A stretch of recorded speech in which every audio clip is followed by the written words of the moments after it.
اللہ تبارک تعالیٰ جل شانہ نے قرآن پاک میں ارشاد فرمایا قد جاءکم من اللہ نور و کتاب مبین، تحقیق کہ تمہارے پاس آیا اللہ کی طرف سے، تحقیق آیا اللہ کی طرف سے نور اور روشن کتاب۔ قد جا ماضی ہے، جا ماضی، کم ضمیر خطاب کی ہے، من اللہ اللہ کی طرف سے۔ مجھے ایک چیز بتائیں، اللہ کی کوئی طرف ہے؟ اللہ طرفوں سے پاک ہے۔ اللہ مشرق میں بھی ہے، اللہ مغرب میں بھی ہے، اللہ جنوب میں بھی ہے، اللہ شمال میں بھی ہے، چاروں طرف۔ تو کہہ سکتا ہے کہ اللہ صرف مشرق میں، مغرب میں نہیں، شمال میں، جنوب میں نہیں؟ اللہ ذہن میں رکھ لیجیے، اللہ ماورا ہے، ہمارے ذہنوں سے ماورا ہے، بالا تر ہے۔ ہماری جہاں پہ سوچ ختم ہوتی ہے، سوچوں کی بھی سوچیں انتہا کو پہنچتی ہے، وہاں پہ میرے رب کی ابتدا ہوتی ہے۔ سب سے بڑی جو چیز میں بتانا چاہتا ہوں اس میں، اللہ تمہیں پیدا کیا، اللہ نے فرمایا خلقنا، میں نے تمہیں پیدا کیا۔ اچھا یا اللہ تو نے ہمیں پیدا کیا ہے، تو اپنے محبوب کے بارے میں کیا کہتا ہے؟ جو تمہارے بارے میں کہتا ہوں اپنے محبوب کے بارے میں نہیں کہتا۔ اللہ نے اپنے محبوب کی آنے کی کس طرح تذکرہ فرمایا؟ اس طرح نہیں فرمایا کہ خلقنا پیارے تجھے بھی پیدا کر دیا، نہیں، ہماری باری آئی تو اللہ نے فرمایا خلقنا، میں نے تمہیں پیدا کیا۔ تو اپنے محبوب کی باری آئی تو کیا فرمایا؟ وما ارسلناک الا رحمۃ للعالمین، ہم نے آپ کو رحمت للعالمین بنا کر بھیجا، بنا کر بھیجا۔ اس کا مطلب ہے آپ رحمت آنے سے پہلے تھے، بنا کر آپ کو رحمت للعالمین بنا کر بھیجا۔ دوسرے مقام پر فرمائے یا ایھا النبی انا ارسلناک شاہدا ومبشرا ونذیرا، اے میرے پیارے نبی، ہم نے آپ کو بھیجا شاہد بنا کر، مبشر بنا کر، نذیر بنا کر، سراج منیر بنا کر بھیجا۔ یعنی آنے سے پہلے آپ شاہد بھی تھے، مبشر بھی تھے، نذیر بھی تھے۔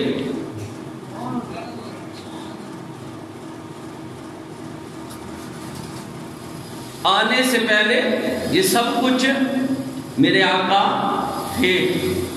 تو اللہ نے جہاں پہ بھی فرمایا، اور دوسرے مقام پر فرمایا لقد من اللہ علی المؤمنین اذ بعث فیہم رسولا، کہ تحقیق کہ میں نے مومنوں پر احسان کیا۔ یا اللہ تیرا کیا احسان ہے؟ ہر چیز ہی تو تیری احسان والی ہے۔ اللہ فرماتے فَبِأَيِّ آلَاءِ رَبِّكُمَا تُكَذِّبَانِ، میری کون کون سی نعمتوں کو، میری ہر نعمت ہی ہے، یاد کرو، میری آنکھیں بھی نعمت ہے تمہارے لیے، تمہارے کان بھی میری نعمت ہے، تمہارے ہاتھ بھی میری نعمت ہے، تمہارے پاؤں بھی میری نعمت ہے، یہ پھل پھول ہر چیز یہ نعمت ہے۔ ایک گھر ہے، دو گھر ہیں، گاڑیاں ہے، کاروبار ہے، پیسہ ہے، سرمایہ، سب کچھ، تمہاری اولاد ہے، تمہارے بچے ہیں، سب کچھ یہ میری نعمتیں ہیں۔ تو رب کیا فرماتا ہے نعمتوں پہ کیا کرو؟ قل بفضل اللہ فبرحمتہ فبذلک فلیفرحوا خیر مما یجمعون، کہ جب میرا تم پر فضل ہو، رحمت ہو، یعنی کوئی بھی تمہیں چیز ملے میری طرف سے، کوئی نعمت ملے، اس کا خوب چرچا کیا۔ وَأَمَّا بِنِعْمَةِ رَبِّكَ فَحَدِّثْ، کہ میری نعمتوں کا خوب چرچا کیا کرو۔ یہ قرآن ہے، بات کی قرآن ہے، اللہ قرآن میں فرما رہا ہے کہ میرے نعمتوں کا چرچا کیا۔ یا اللہ ہم تو چرچا کرتے، اگر تو بیٹا دیتا تو پھر بھی اگر گھر دیتا ہے تو پھر بھی، اگر گاڑی دیتا ہے تو پھر بھی، کاروبار میں تو کاروبار مل جاتا ہے تو پھر بھی، یہ ساری نعمتیں ایک طرف، اب اس سے بھی بڑی نعمت ہے یہ اللہ وہ کون سی نعمت ہے؟ رب نے فرمایا لقد من اللہ علی المؤمنین اذ بعث فیہم رسولا، تحقیق کہ میں نے مومنوں پر احسان کیا. کیا احسان کیا؟ اپنا محبوب انہیں عطا فرمایا.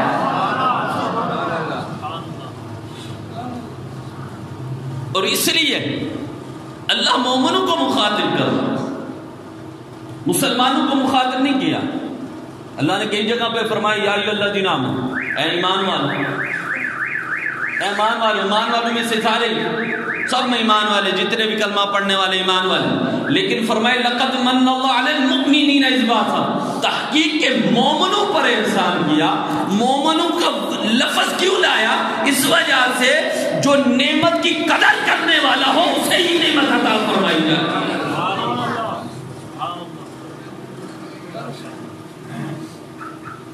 ایک بندہ ہے نا، اس کے بعد 10 گھر ہے. میں ایک مثال چھوٹی سی دے دیتا ہوں دنیا کے لیے.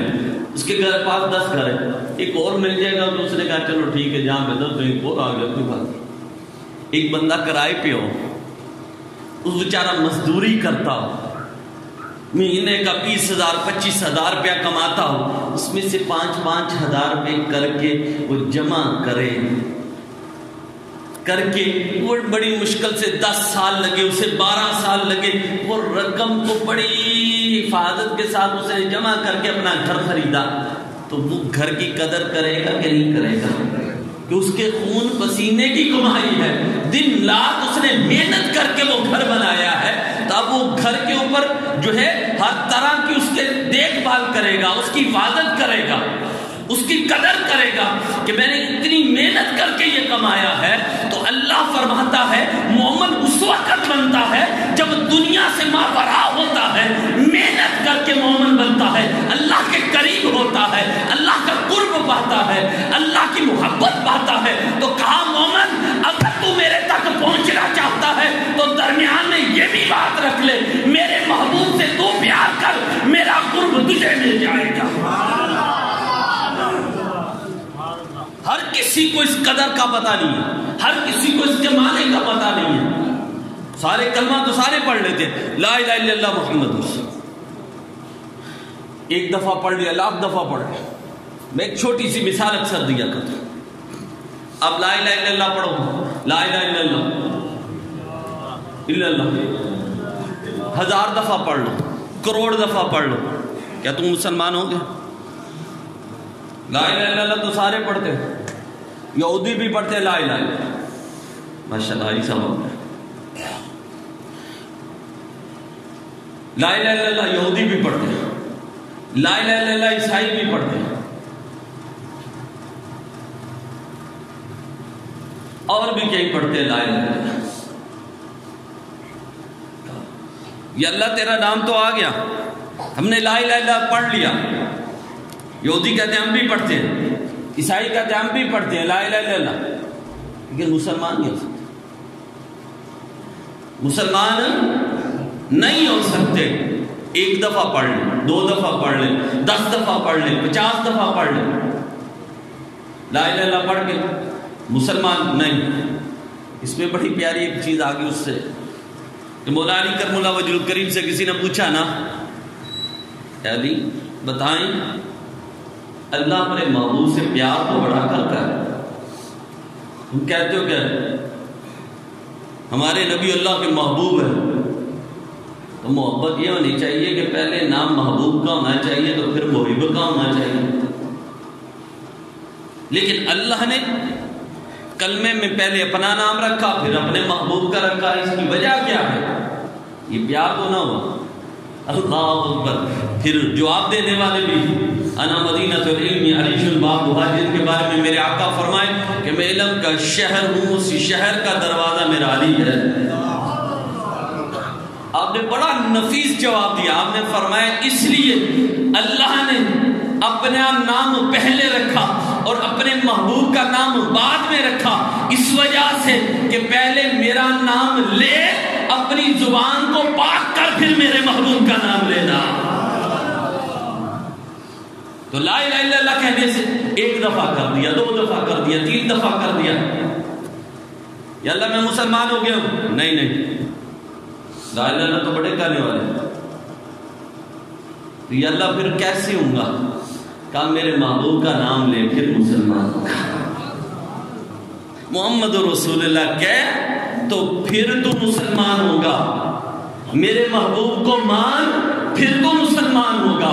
تو ایک دفعہ شیطان بھی لا الہ الا اللہ پڑھتا تھا، لاکھ دفعہ نہیں بلکہ کروڑ دفعہ نہیں، کھربوں دفعہ اس نے لا الہ الا اللہ پڑھی ہے، اور کونے کونے پر سجدے کیے ہیں۔ اگر اس کے سجدے روح زمین پر پھیلا دیے جائیں تو ایک چکا بھی زمین باقی نہ بچے، اتنے اس نے سجدے کیے، اتنی اللہ کی عبادت کی، لا الہ وہ بھی پڑھتا تھا۔ لیکن وجہ کیا تھی؟ دھتکارنے کی وجہ یہ تھی کہ کہا نور مصطفیٰ کی تو تعظیم کر پھر کامیاب ہوگا۔ اس نے نور مصطفیٰ کا انکار کیا، اللہ نے اسے رد کر دیا۔ اصل بات جو بتانا چاہتا ہوں، اللہ اکبر، لا الہ الا اللہ ایک دفعہ کہے، لا الہ الا اللہ کروڑ دفعہ کہے، لا الہ الا اللہ ارب دفعہ کہے، مسلمان نہیں ہو سکتا جب تک تو محمد رسول اللہ نہ کہے گا۔ اور پھر یاد رکھ، لا الہ الا اللہ محمد رسول اللہ تو کروڑ دفعہ پڑھ، ارب دفعہ پڑھ، جب تک سرکار کی تیرے دل کے اندر محبت نہیں ہوگی تو کوئی چیز تجھے فائدہ نہیں دے گی۔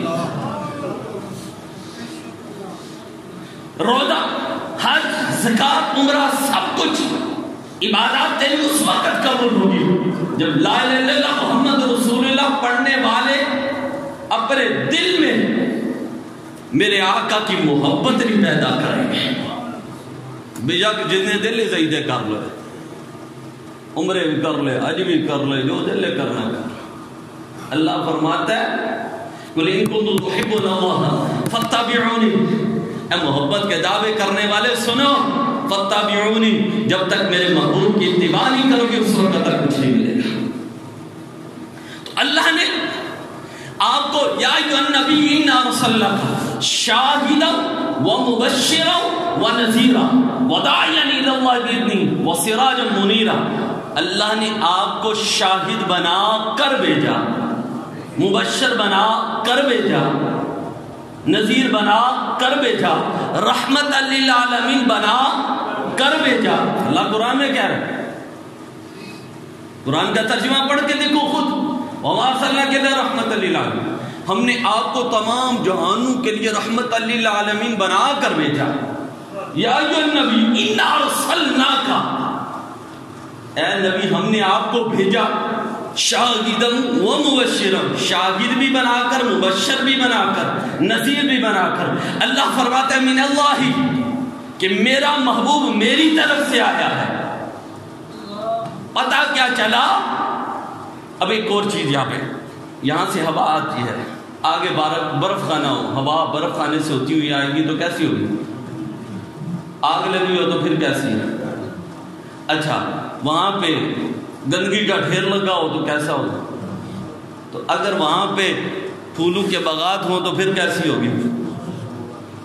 تو وہ چیز اس سے جب ہوتی ہوئی آتی ہے تو اس چیز کی مظہر بن کر آتی ہے۔ تو اللہ فرماتا ہے کہ میرا محبوب میری طرف سے آیا، تو پتہ کیا چلا؟ اللہ کے محبوب اللہ کی تمام صفات کے مظہر بن کر آئے۔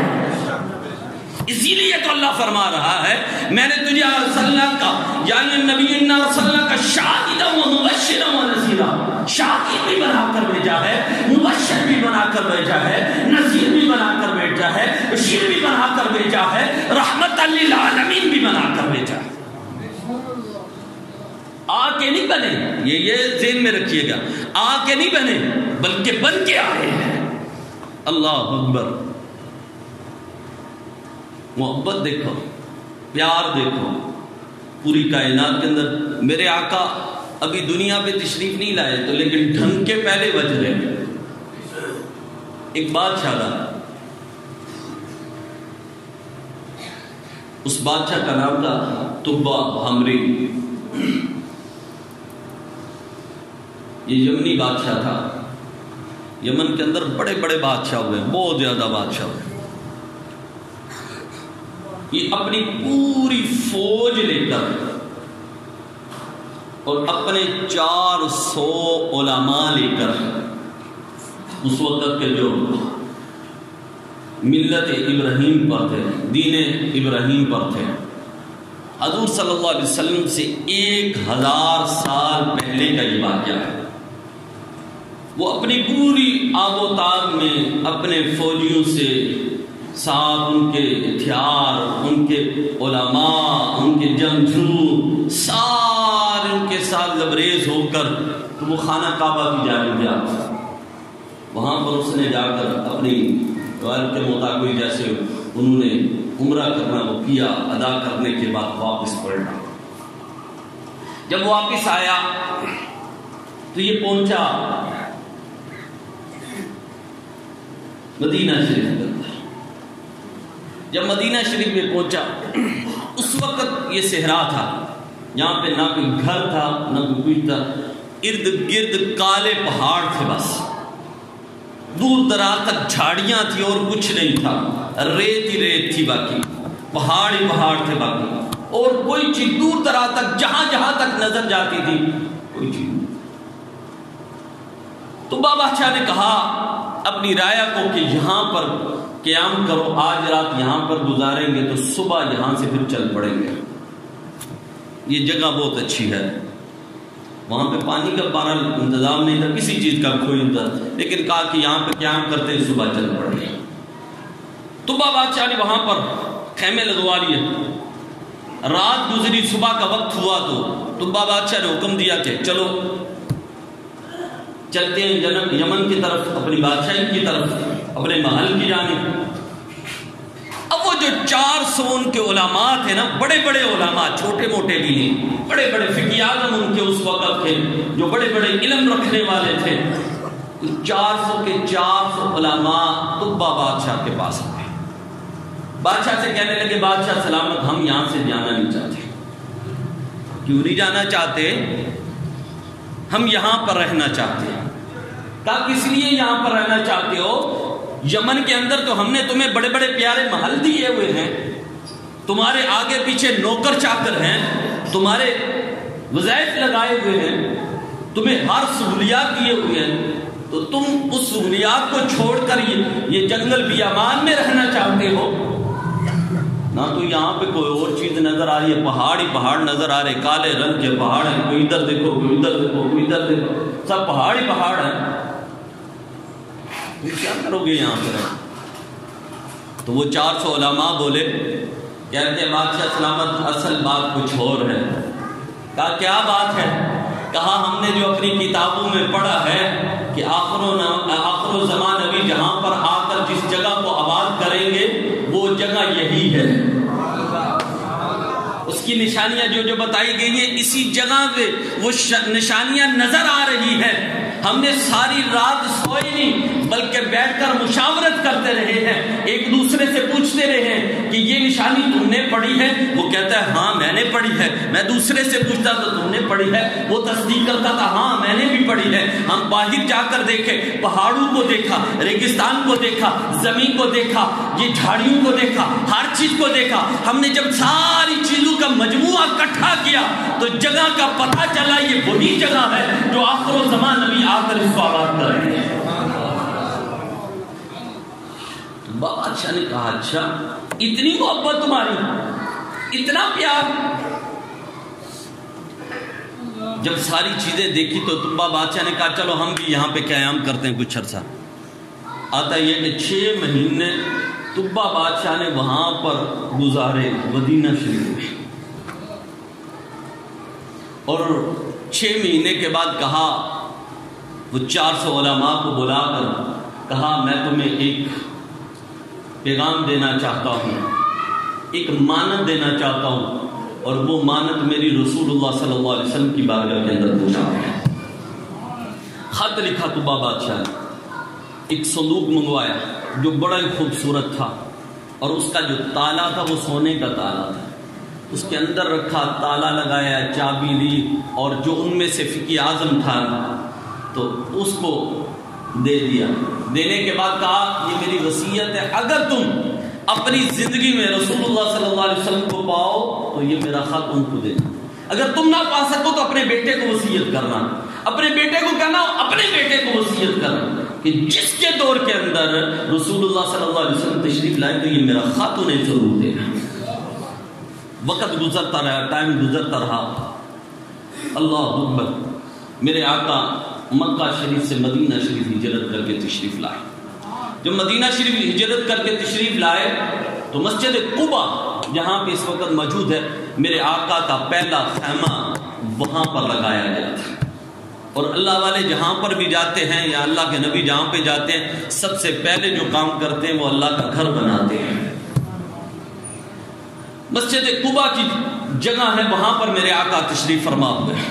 جب وہاں پر ہوئے تو مدینے کے لوگ آپ کو ملنے کے لیے آئے، ایسے جھرمٹ لگا ہوا ہے، میرے آقا کے ارد گرد بیٹھے ہوئے ہیں اور میرے آقا کے چہرے کو دیکھ کر مستفیض ہو رہے ہیں۔ ابھی کسی نے کچھ نہیں کہا، کچھ نہیں کہا۔ میرے آقا نے حضرت ابو ایوب انصاری رضی اللہ عنہ کے بڑے بھائی ابو لالا انصاری کو حکم دیا کہ آپ نے فرمایا، ابو لالا انصاری، وہ جو تبا بادشاہ کا خط ہے میری مانت تمہارے پاس ہے، وہ مجھے لا کر دو۔ یہ کچھ کہا نہیں صحابہ نے،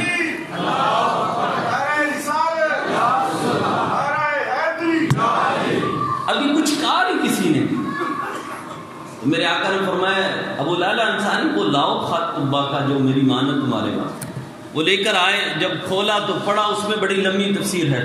داتا صاحب نے کشف الموجود کے اندر بھی وہ خط کا ترجمہ کیا فارسی کے اندر، لیکن اس میں جو چند ایک چیزیں تھیں نا وہ بڑی پیاری تھی۔ آپ خوش قسمت ہے کہ اللہ نے آپ کو اپنے محبوب کی امت میں سے پیدا کیا ہے۔ وہ پہلے لوگ تو تمنا کرتے تھے کہ کاش ہم بھی امت محمدیہ میں ہوتے۔ حضرت موسیٰ علیہ السلام کی یہی تمنا تھی، کاش یا اللہ میں امت محمدیہ کے اندر ہوتا۔ اللہ اکبر، آپ تو خوش قسمت ہے کہ آپ کو اللہ نے امت محمدیہ کے اندر پیدا کیا۔ اللہ اکبر۔ اب وہ خط جب میرے آقا نے پڑھا تو اس پہ لکھا تھا کہ تبا بادشاہ اے محمد رسول اللہ آپ پر ایمان لے آیا ہے، اسے اپنی غلامی میں قبول فرما لیجیے۔ اور اگلی جو بات کی وہ سن کر آپ کا دل بھی باغ و باغ ہو جائے گا، سکون مل جائے گا، پوری زندگی پر ناز ہوگا، اس امت پر ہونے کا ناز ہوگا، سکون ملے گا۔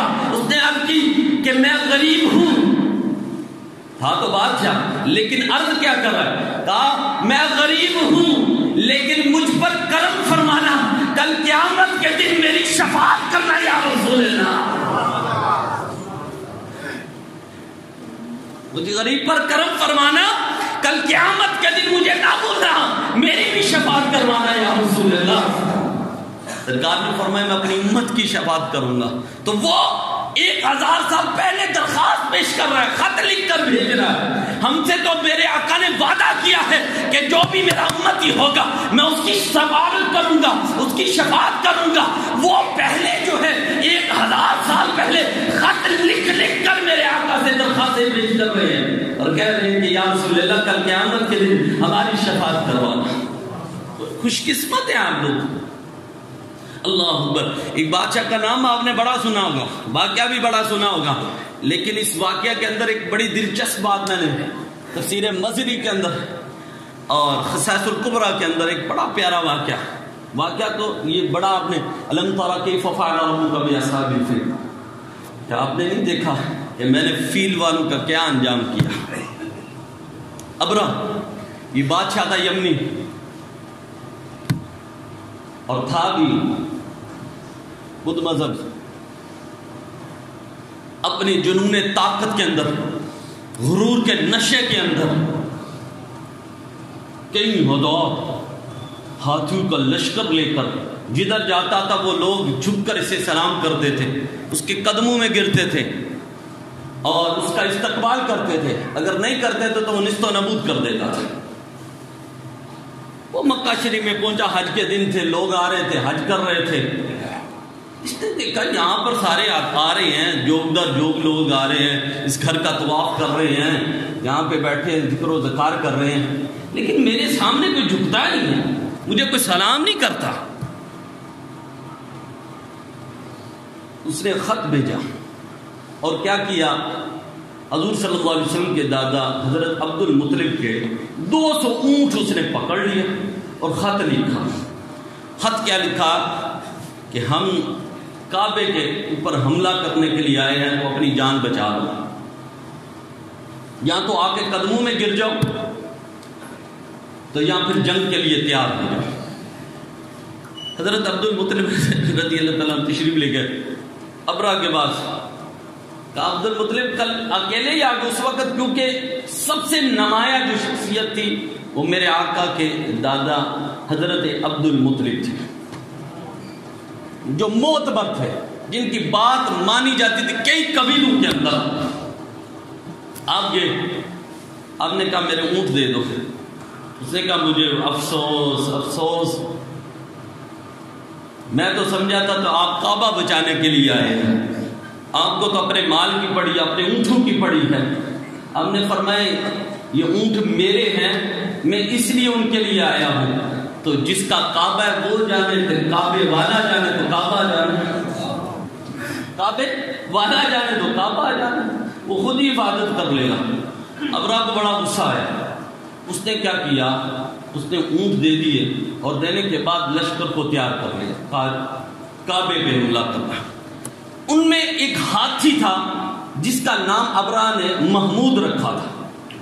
وہ ہاتھی جسمانت کے لحاظ سے بہت موٹا تازہ تھا، قد کے لحاظ سے سب ہاتھیوں سے اونچا تھا، اور اس کا سب سے پیارا اونٹ وہی تھا جس کا نام اس نے بڑی محبت سے محمود رکھا تھا، اور اس کو تیار کیا تھا کہ اس کو تیار کرو، یہ کعبے کے ساتھ ہی لگ جائے گا نا تو کعبہ سارا گر جائے گا۔ اس نے اس ہاتھی کو تیار کر کے بھیجنا شروع کیا۔ جب آگے گئے اتنی دیر کے اندر حضور صلی اللہ علیہ وسلم کے دادا حضرت عبد المطلب دیکھنے کے لیے آئے کہ کیا یہ تیاریاں کر رہے ہیں کہ کیا کر رہے ہیں۔ جب آپ پہاڑ سے نیچے آئے، ان کے سامنے آئے، تو وہ جو ہے ہاتھی آپ کے سامنے آیا تو وہ بھاگتا ہوا آپ کے قریب ہو گیا۔ جب قریب ہوا تو اس نے آ کر سجدہ کر دیا، اور زبان حال سے کیا بولا، السلام علی النور الذی فی ظہرک یا عبد المطلب، سلام ہو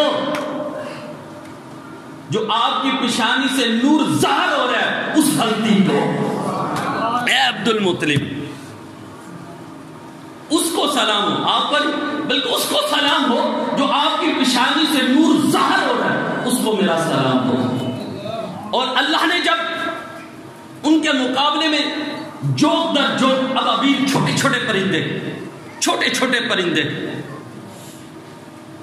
اور ان پرندوں کے چونچ میں اور دونوں پنجوں میں ایک ایک چھوٹی چھوٹی کنکریاں تھیں، فی فکار جہر جہران فی رجلین، کہ یعنی ان کے چونچ کے اندر ایک کنکری تھی اور دونوں پنجوں کے اندر ایک چھوٹی چھوٹیاں کنکریاں تھیں۔ اور مزے کی بات آپ کو بتاؤں، ہر کنکری پر ہر ہاتھی کا نام لکھا ہوا تھا، جس کو وہ لگنی تھی اس کا نام اس پہ لکھا ہوا تھا ہر کنکری کے اوپر۔ وہ تھی تو مقدار میں نظر آنے میں چھوٹی، جب گرتی تھی تو ہاتھی پھٹ کے ادھر ادھر ایسے جیسے ایٹم بم چل گیا، پاش پاش ہو جاتا تھا۔ اللہ اکبر! جب اللہ نے ابرا کے پورے لشکر کو تباہ کر دیا، لیکن اس میں اگر کوئی بچا، اللہ اکبر، تو وہ ہاتھی بچا، وہ صرف ہاتھی، وہ ہاتھی بچا۔ کہا یہی تو سب سے طاقتور تھا، اس کو تو تیار کیا تھا کہ کعبے کو گرانے کے لیے، یہی ابرا کا سب سے محبوب ہاتھی ہے، اس کو کیوں بچا لیا؟ کہا بچایا اس لیے کہ اس نے نور مصطفیٰ کی تعظیم کی ہے، اس لیے۔ اس کی بات بول، آواز بول، اس لیے کہ اس نے نور مصطفیٰ کی تعظیم کی۔ تو جو نور مصطفیٰ کی آپ بھی تعظیم کرتا ہے، اللہ کل قیامت کے دن بھی اس پر کرم فرمائے۔ درود شریف پڑھیں۔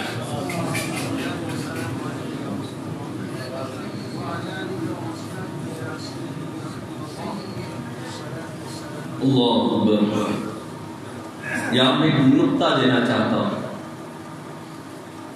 ہم لوگ بات ویسے کرتے ہیں، لیکن یاد رکھو عشق کی بات جب آئے نا، ویسے کہتے ہیں نا شریعت میں ہے کہ 100 میں سے 2.5 روپیے اللہ کے نام دے دو، شریعت کہتے ہیں۔ طریقت کیا کہتی ہے؟ طریقت کہتی ہے چل 2.5 اپنے پاس رکھ لے، باقی اللہ کے نام پہ اڑا دے۔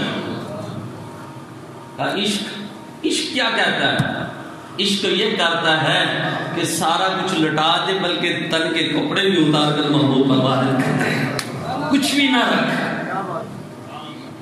عشق کی یہ بات ہے۔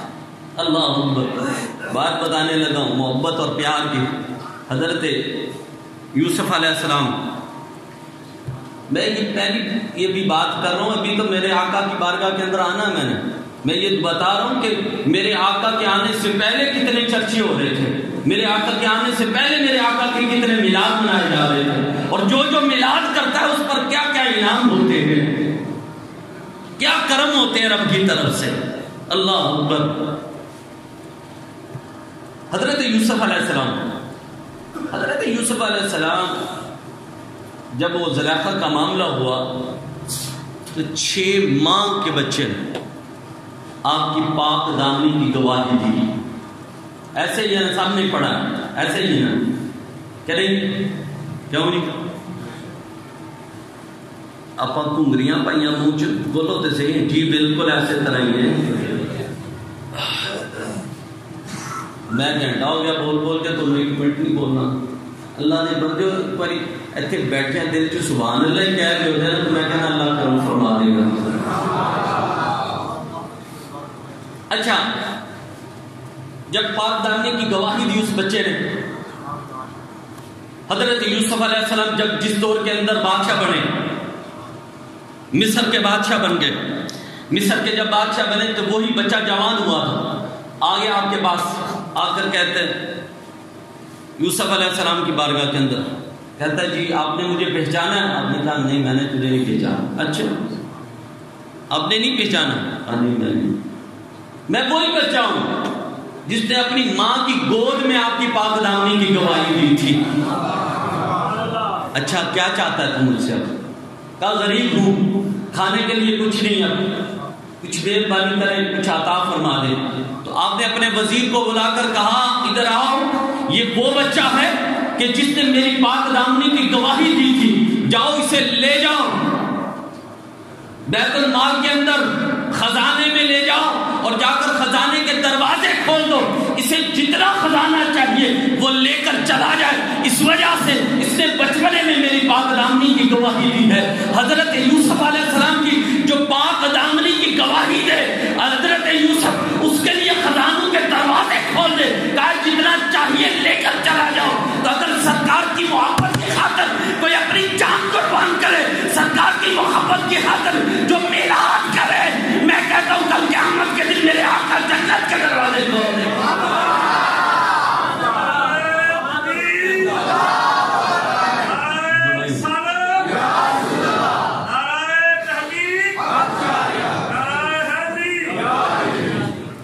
کتنی دفعہ دن میں صبح سے لے کے شام تک لا الہ الا اللہ محمد رسول اللہ، میرے آقا کی شہادت نبی ہونے کی گواہیاں دیتی ہے۔ اللہ کل میرے قیامت کے دن میرے آقا کرم فرما دیں گے۔ اللہ سرکار سے محبت کرنے والے تو بن، پیار کرنے والے تو بن۔ ابھی موضوع بڑا لمبا طویل ہے، تو انشاءاللہ اگلا جمعۃ المبارک اب کچھ باتیں اہم جو ہیں وہ سن لیں۔ 12 ربیع الاول بروز اتوار، یعنی کل کا دن رہ گیا، پرسوں کا دن، اتوار کا دن۔ آپ سب کو پتا ہے کہ یہاں سے مرکزی جلوس طه مسجد سے نکلتا ہے، تمام جلوس یہاں پر اکٹھے ہوتے ہیں، اور پھر یہاں سے سارے علماء کی قیادت میں مرکزی جلوس 7 اپ کی جانب جاتا ہے۔ کیونکہ یہ گڑھ بھی ہے اسی لیے، تو آپ سب سے خاص طور پہ اہل محلہ کے لیے آپ میزبان ہیں، اور میزبانی کی ہر دفعہ قدر آپ نہیں کرتے، جو سیدھی بات میں منہ پہ کرتا ہوں۔ جلوس یہاں سے 8:30 9 بجے نکل رہا ہوتا ہے تو آپ 10 بجے پہنچ رہے ہوتے ہیں اکھاں مل گئے. اللہ کے بندو تمہیں لوگ عزت دیتے ہیں, تمہارے پاس چل کے آتے ہیں, تمہیں اتنی فرصت کے گھر سے چل کے آ جائیں. اللہ کے بندو آپ میزبانی کر رہے ہو.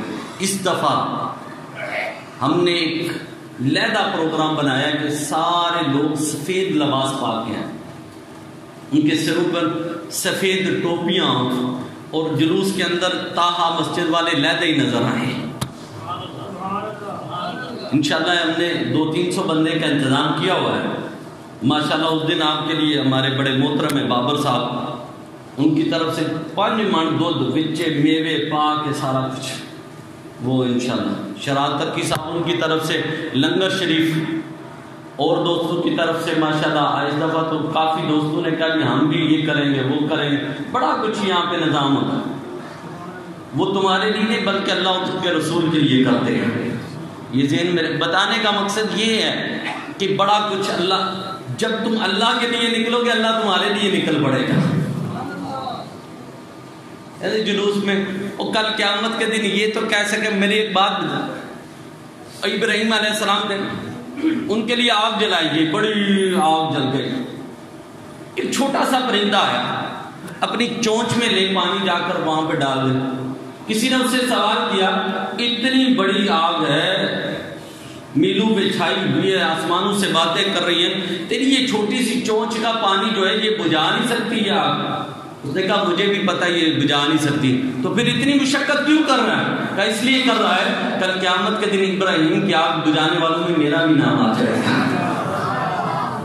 اس وجہ سے یہ کر رہا ہوں. تو آپ سب کو دعوت ہے, جتنے بھی دوست احباب ثانی سے آ سکتے ہیں, دور دراز سے جو احباب آپ بیٹھے ہوئے ہیں, تو آپ خود بھی آئیں اور اپنے دوستوں کو بھی لے کے آئیں. کیونکہ اکثر محلوں میں بازاروں میں اپنے اپنے علاقے کے اندر سب کے جلوس ہیں, لیکن ہمارے جو بیلی ہیں نا ان کے لیے یہی ہے کہ وہ لازمی ہیں. بیلی اپنے بیلی سمجھ گئے ہوں گے سارے, انہوں نے سمجھ آ گئی ہوگی. تو بیلی ضرور آن, اپنے نال 2-2-3 بندے ضرور لے کے آن, تے ملے دار خاص طور تے سارے وہ بھی ضرور تشریف لے آن, کیونکہ تسی میزبان ہو, تسی میزبانی کرنی ہے سارے جلوساں دی. سارے بڑے بڑے علماء ماشاءاللہ چل کے تھوڑے کول آندے نے. خوش قسمت ہو تسی کہ جنہاں دے کول چل کے آندے نے. انہاں کول ٹائم لینا بڑا مشکل ہوندا ہے, انہاں کو ٹائم تو 6-6 مہینے ٹائم نہیں دیندے, لیکن وہ چل کے تھوڑے کول آندے نے تے تانوں اودی قدر کرنی چاہیے. انشاءاللہ ساری مسجد کمیٹی انشاءاللہ تانوں بھی ویلکم کرے گی. ساڈے چودھری محمد جیت صاحب, سہیل صاحب نے, اللہ رکھا صاحب, حاجی دنان صاحب, انہاں تے انشاءاللہ 7 بجے 6 بجے پہنچن دے انشاءاللہ. ان کو میں نے پابند کیا انشاءاللہ. اچھا آج 11ویں شریف کا اور میلاد شریف کا ختم پاک کیا, اور اس سے پاک لیا, اور ساتھ میلاد شریف یہ مغرب سے عشاء. آپ اگر ضرور تشریف لائے, سارے محلے والے سارے دوست احباب, آج مغرب سے عشاء مسجد میں پروگرام ہے, تو آپ سب ضرور تشریف لے کے آئیے گا.